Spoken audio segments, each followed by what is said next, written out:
제가 가진 성경은 구약 성경 369페이지입니다. 사사기 6장 1절부터지만 다 읽는 것이 기니까 힘드니까 11절부터 16절까지만 읽겠습니다. 사사기 6장 11절에서 16절까지만 보도록 하겠습니다. 자, 제가 11절 읽겠습니다. 여호와의 천사가 오브라의 상수리 나무 아래에 와서 앉았습니다. 그 나무는 아비에셀 자손인 요아스의 것이었습니다. 요아스는 기드온의 아버지였습니다. 기드온은 미디안 사람들에게 들키지 않으려고 포도주 틀에서 밀을 타작하고 있었습니다. 여호와의 천사가 기드온에게 나타나 말했습니다. 힘센 용사여, 여호와께서 너와 함께 계신다. 그 다음에 13절은 길어요. 그러자 기드온이 말했습니다. 무슨 말씀입니까? 여호와께서 우리와 함께 계신다면 왜 이토록 많은 괴로움을 겪어야 합니까? 우리 조상들은 우리에게 여호와께서는 많은 기적을 일으키셨다고 이야기해 주었습니다. 또 여호와께서 우리 조상들을 이집트에서 이끌어내셨다고도 말해 주었습니다. 그렇지만 여호와께서는 지금 우리를 버리셨습니다. 여호와께서는 우리를 미디안 사람들에게 정복당하게 하셨습니다. 여호와께서 기드온을 향해 말씀하셨습니다. 너에게는 이스라엘 백성을 구할 능력이 있으니 가서 너의 백성을 미디안 사람에게서 구하여라. 내가 너를 보낸다. 그러자 기드온이 대답했습니다. 하지만 주여, 제가 어떻게 이스라엘을 구할 수 있겠습니까? 제 집안은 므낫세 지파 중에서도 가장 약합니다. 그리고 저는 제 집안에서도 가장 보잘것없는 사람입니다. 여호와께서 기드온에게 대답하셨습니다. 내가 너와 함께 할 것이다.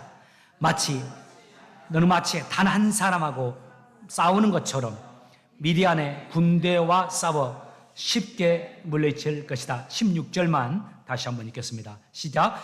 여호와께서 기드온에게 대답하셨습니다. 내가 너와 함께 할 것이다.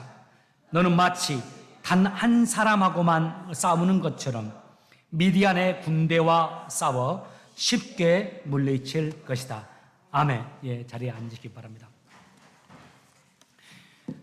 여러분, 아이들 키우면서 아이들에게 어떤 철학 물려주고 싶으세요? 우리 아이들이 나와 함께 살면서도, 그리고 나를 떠나서 세상에 살면서도, 그리고 또 분가하고 하잖아요.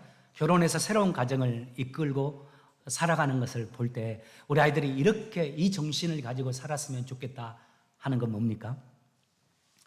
오늘부터는 우리가 하나님이 우리를 향해서, 우리 하나님의 자녀된 우리를 향해서 우리 아이들이, 나의 자녀들이 이렇게 살았으면 좋겠다 하는 의식들, 우리의 삶의 의식들에 대해서 그리스도인의 삶의 의식이라는 제목으로 시리즈 설교를 한 10편 준비하고 또 그 설교를 하고자 합니다. 한 2편 정도는 조금, 4편은 합칠 수가 있어서 한 8편으로 또 줄여볼까 하는 마음도 있습니다만은, 하나님의 사람인 우리가 이 땅을 어떤 의식을 가지고 살아가야 하는지 오늘부터 말씀을 좀 나누고 싶어요. 그 첫 번째 의식입니다. 여러분 저를 보십시오. 첫 번째, 동행의식입니다.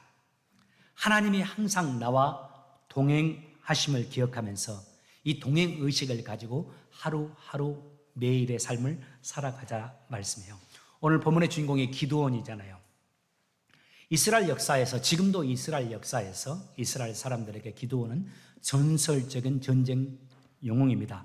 우리 한국 사람들에게 이순신 장군처럼 이스라엘의 역사에 있어서 이스라엘 사람들의 전쟁 영웅으로 첫 번째를 꼽는 사람이 기드온이에요. 이 300명의 군사를 가지고서 적군 미디안 군사 13만 5천 명을 물리쳤으니까 엄청난 장군이라 할 수 있죠.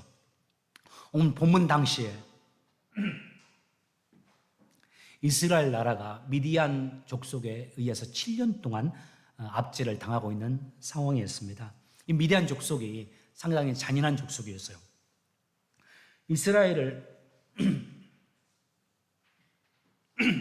통치함에 있어서 그들이 무력으로 이스라엘 백성들을 강하게 통치했는데, 심지어 이스라엘 사람들이 먹을 것이 많고 풍요로워지면 반란을 일으킬 수 있다 생각했기 때문에 농사 짓는 것까지 방해를 했던 것으로 기록이 나와요.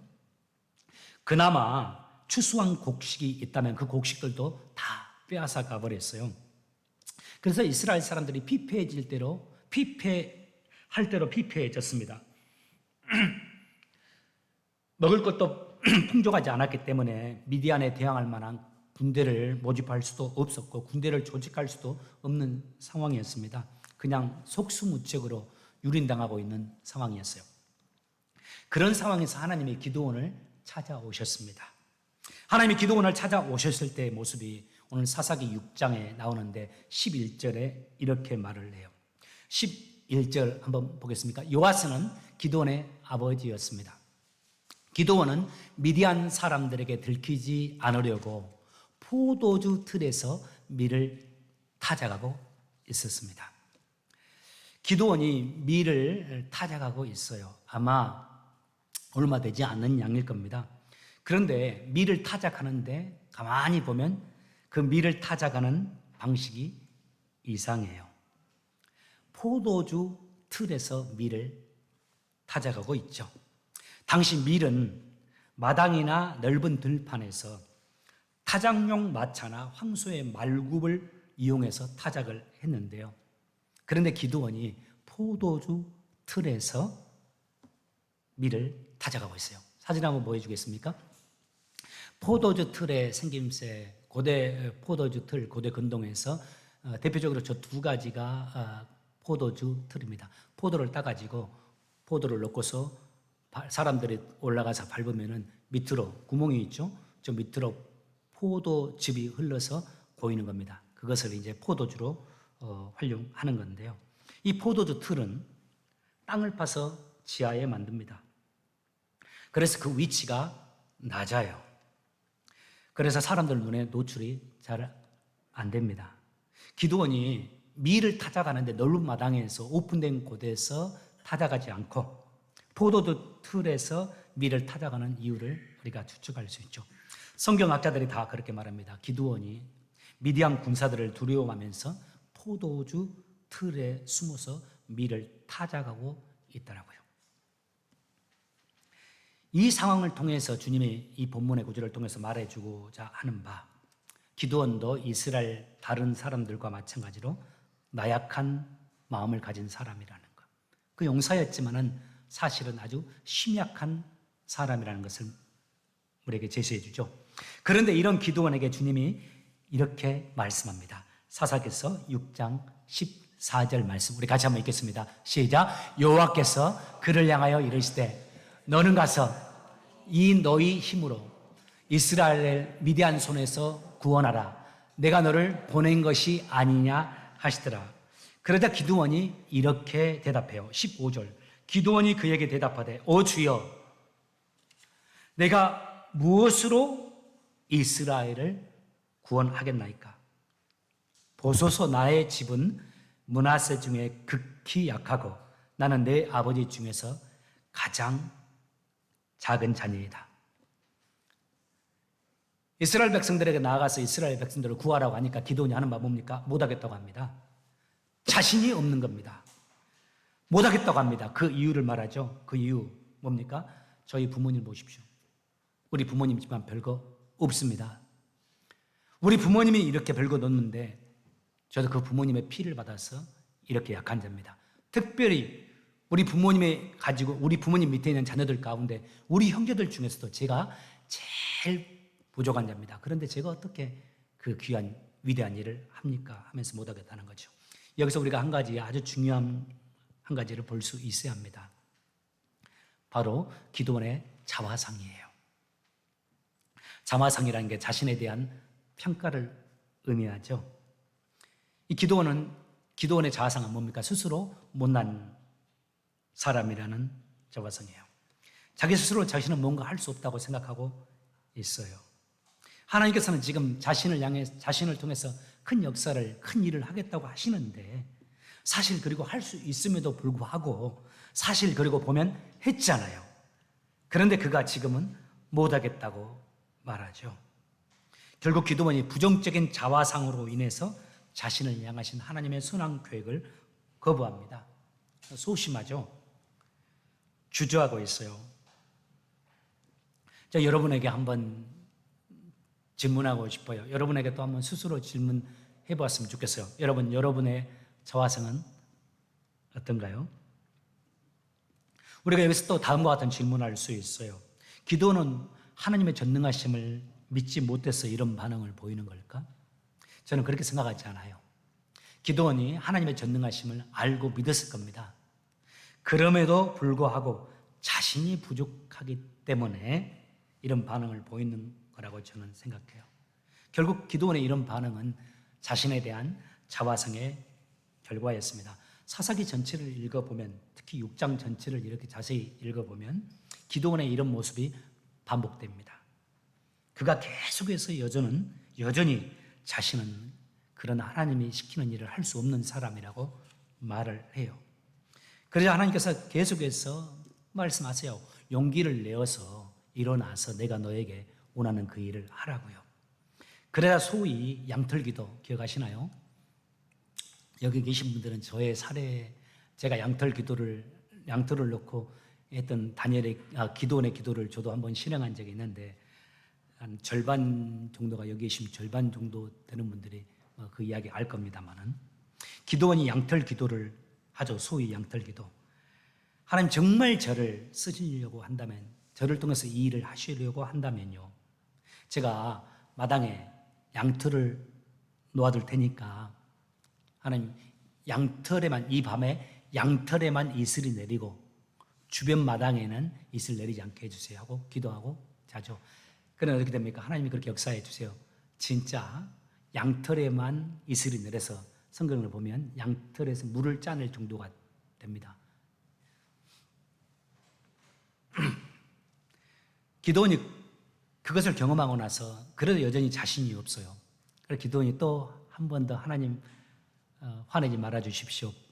하나님 제가 한 번만 더 하나님께 기적을 요청하겠습니다. 진짜 저를 쓰시려고 한다면 이번에는 양털 말고 양털 주변 마당에만 이슬이 내리고 양털은 마른 상태가 되게 해주십시오. 하나님 또 그렇게 해주시잖아요. 저도 이 양털 기도 해본 적이 있어요. 여러분 가운데 한 2번 들으신 분들이 있을 건데 안 들으신 분들이 좀 계시기 때문에 또 한번 저도 한번 해볼까요? 제가 신학교 2학년 때입니다. 좀 그때 상당히 저희 교회보다 더 열악한 교회, 저희 스승되는 목사님이 서울에 개척을 했는데 그 교회에서 제가 부교육자 생활을 하고 있었어요. 개척교회니까 아주 작은 교회죠. 거기서 사역을 하고 있었는데 되게 좋은 사역지에서 이렇게 스카우트 제의가 왔습니다. 우리 교육자들도 보통 세상 사람들이 직장 다니면서 좋은 회사를 가기를 원하는 것처럼 우리 교육자들도 조금 유명한 교회, 좋은 교회에서 사역하기를 좋아해요. 세상적으로 본다면은 큰 교회 부목사여야지 큰 교회로 또 이렇게 길이 열리니까요.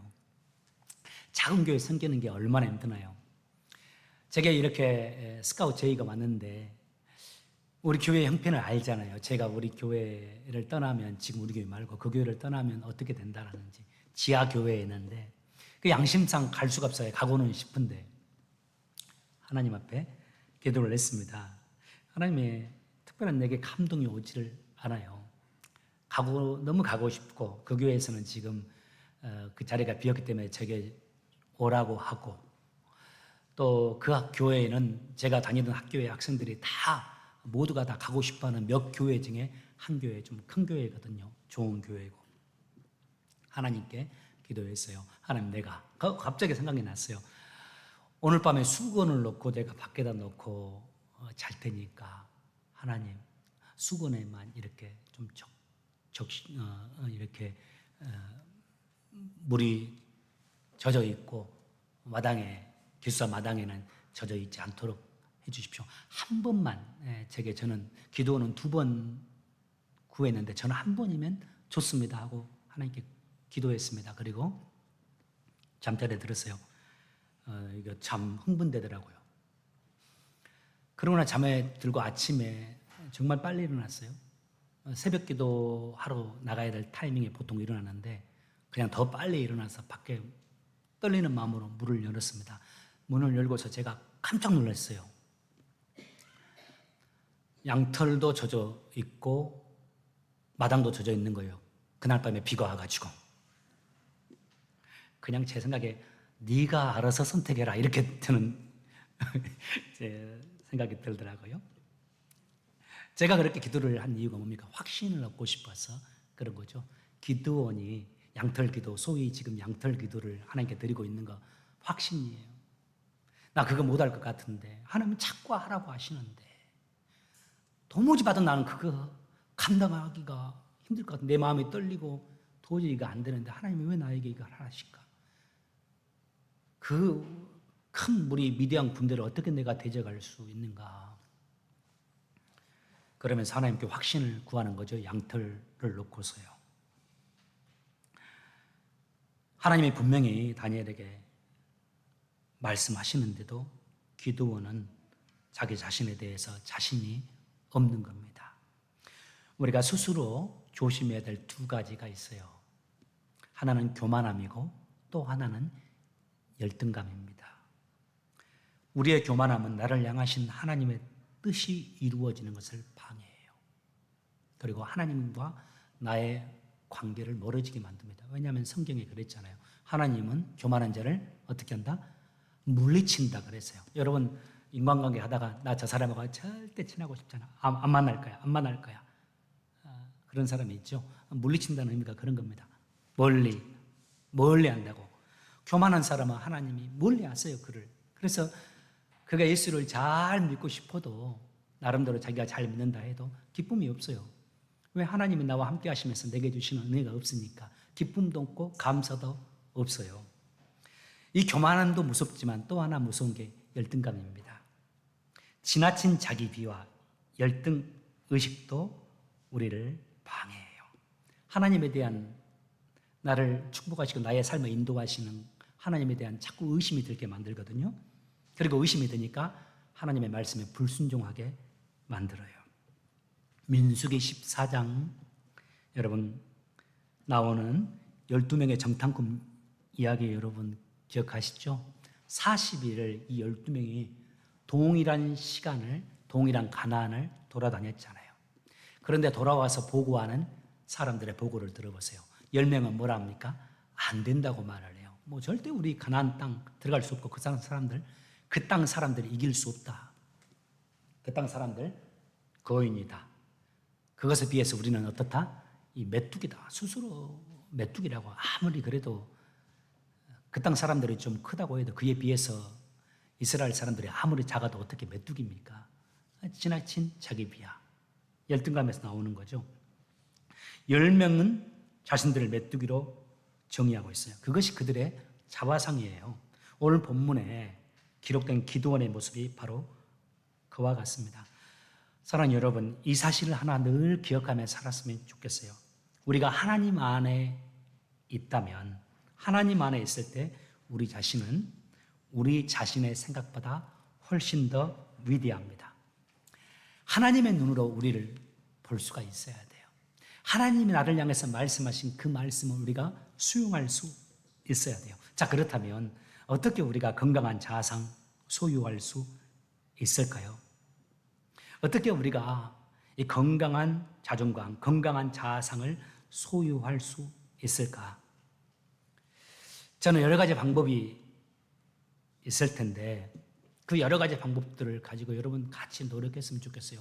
언젠가 저희 큰딸이 제가 한 달에 한 번, 두 달에 한 번, 요즘에는 좀 한 4개월에 한 번 책을 인터넷으로 한국에 신청합니다만은 전에는 한 달에 한 번씩 이제 책을 온라인으로 한국에 신청을 하면 이렇게 한꺼번에 10권, 20권 이렇게 왔거든요. 제가 한국 책을 신청한 것을 알기 때문에 저희 큰딸이 아빠 나 이 책 하나 갖고 싶은데 이 책 하나 신청해 주면 안 돼? 하면서 그 책 제목을 주더라고요. 저도 그 책에 대해서는 그때 당시 베스트셀러였기 때문에 한동안 알고는 있었는데 읽지는 않았습니다. 신앙 서적은 아닌데 그 책 제목이 자존감 수업이라는 책이에요. 이 자존감, 우리가 가지고 있는 자존감이 너무 낮으니까 어떻게 하면 이 자존감을 끌어올릴 수 있는지, 자존감의 정체, 낮은 자존감이 왜 생기는지 그 낮은 자존감을 높이 올릴 수 있는 그 방법을 이 심리학자자 정신과 교수가 의사이자 교수가 그걸 책을 아주 잘 써놓았어요. 제가 그 책 제목을 보고서 참 마음이 아팠습니다.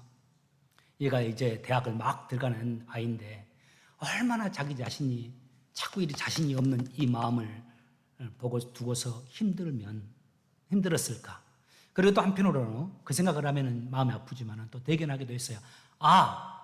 이 미국 땅에서 그렇게 살아가는데 힘들지만 나를 지키기 위해서, 일어서기 위해서 스스로 알아본 것이, 자기는 영어보다 한국 책이 더 잘 들어온다고 했는데 한국 사이트를 뒤져서 자존감 수업이라는 이 책을 구해가지고 내게 좀 주라고 하더라고요. 정작 사놓고 자기는 뭐 중간 정도 있고 아마 도움이 됐던 모양인데 저는 처음부터 끝까지 쭉 한번 읽었어요. 왜냐하면 저도 때때로 이 자존감이 정말 바닥을 칠 때도 많았거든요. 유학할 때도 혼자 글을 쓰는 것은 괜찮은데 이거 발표하는 날이 되면 가슴이 두근거려가지고 내 발표 순서 이 날이 되면 그냥 한 일주일 정도 스트레스가 대단했어요. 그러면서 내 자신이 그러는 거죠. 하면 되는 건데 왜 이렇게 너는 자신이 없냐? 왜 이렇게 힘들어해? 내 자신에게 제가 막 그런 이야기를 하는 거죠. 그러면서도 힘들었어요. 목회를 하면서도 뭐 여러분 가운데 뭐 다 저를 뭐 모두가 다 좋아할 수는 없잖아요. 그리고 다 저에게 제가 하는 일이 잘하는 일만 잘하는 일만 될 수는 없잖아요. 실수도 있고 부족함이 있잖아요. 한국에 있을 때는 한국에서 제가 토종이니까 마음대로 했잖아요. 40년 동안. 거기서는 그런 제 자존감이 그래도 나는 다시 태어나도 목사를 한다. 제가 이렇게 말하고 살았거든요. 자존감이 이랬는데 미국에서 목회하면서 때때로 정말 내가 어떻게 내 인생을 살면서 이렇게 자존감이 무너질 수 있을까? 이런 생각과 또 지인들에게 목사님들에게 이런 말을 할 정도로 힘들 때도 있었습니다. 그 책 보면서 나도 도움이 많이 됐어요.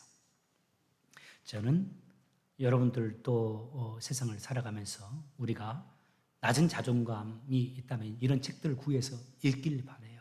이런 노력들 했으면 좋겠어요. 저희 둘째에도 제가 요즘에는 Feeling Great이라는 책을 또 이렇게 사줬어요. 여러분들 책을 통해서 많이 도움을 받기를 바랍니다. 전문가들이 써놓은 책이니까. 그런데요, 그런 노력을 하면서 우리가 늘 마음속에 우리가 마음속에 새기고 붙잡아야 될 말씀이 있어요. 저는 이 두 가지가 같이 간다면 우리에게 있는 이런 낮은 자존감들, 또 성경지기 못하고 하나님이 기뻐하지 않는 우리의 부족한 모습들, 이것들 다 얼마든지 극복할 수 있다고 생각해요. 이런 책이라든가 이런 부분을 통해서 도전받고 또 말씀을 의지하면서 말씀과 함께해요. 우리의 자존감, 우리의 낮은 자아상, 건강한 자아상으로 하나님이 우리를 향하신 그 뜻을 이룰 수 있는 자아상으로 세우기 위해서 우리가 붙잡아야 될 말씀이 있어요. 하나님이 기드온을 이 말씀으로 일으켜줍니다. 12절 같이 한번 읽었으면 합니다. 12절입니다. 제가 준비했습니다. 같이 읽겠습니다. 시작. 여호와의 사자가 기드온에게 나타나 이르되 큰 용사여 여호와께서 너와 함께 계시도다. 주님이 말해요. 여호와께서 함께 하실 거라고요. 그리고 또 14절에서 또 이렇게 말합니다. 14절 다시 한번 읽겠습니다. 시작. 여호와께서 그에게 이르시되 내가 반드시 너와 함께 하리니 내가 미디안 사람 치기를 한 사람을 치듯 하리라 하십니다. 내가 너와 함께 할 거니까 걱정하지 말고 일어나 용기를 가지고 나아가라고 해요. 그런데 또 못하겠다고 하니까 하나님이 반드시 함께 하겠다고 이번에는 14절에 반드시 너와 함께 할 거라고 주님이 말씀해요. 지난 몇 주간 전에 제가 여러분들에게 저의 라이프 맵 띄워주신 적이 있죠. 설교의 반응이 그렇게 좋은 적이 드뭅니다. 여러분들 정말 좋았다고 인상 깊었다 하신 분들이 몇 분이나 되었었어요. 아마 제 인생 이야기 이렇게 드렸으니까요. 거기 제 라이프 맵에서 보았듯이 제가 18년의 부교육자 인생을 살았습니다. 딱 3년은 사역 안 했어요. 그냥 일반 직장 다녔고 18년을 전도사, 강도사, 부목사로 살았었습니다. 대부분을 즐겁게 살았지만 그래도 우리 쉬운 말로 드라마 같은 어려운 일도 18년 동안 있었거든요. 그 18년의 부교육자 생활을 마치고 13년 전에 제가 한국을 떠나 미국으로 올 때 미국으로 떠나는 저에게 한 집사님이 저를 응원하면서 카드를 하나 주셨어요. 그 카드의 내용이 짧게 이거였어요. 이제 꽃길만 걸으시길 바랍니다. 강도사님, 이제 꽃길만 걸으세요. 라고 제게 편지를 엽서에 카드에 이렇게 글자 쓰시고 이렇게 조금 저를 격려하면서 약간의 돈을 넣어주셨는데 당시 그 카드의 내용이 참 좋았어요. 제게 격려가 됐습니다. 근데 여러분, 제 인생이 미국으로 와서 어땠습니까? 꽃길만 있었습니까? 그저 소망일 뿐이었습니다. 우리가 살아가는 이 땅의 인생, 꽃길만 갈 수 있는 것은 아닌가 하실 겁니다.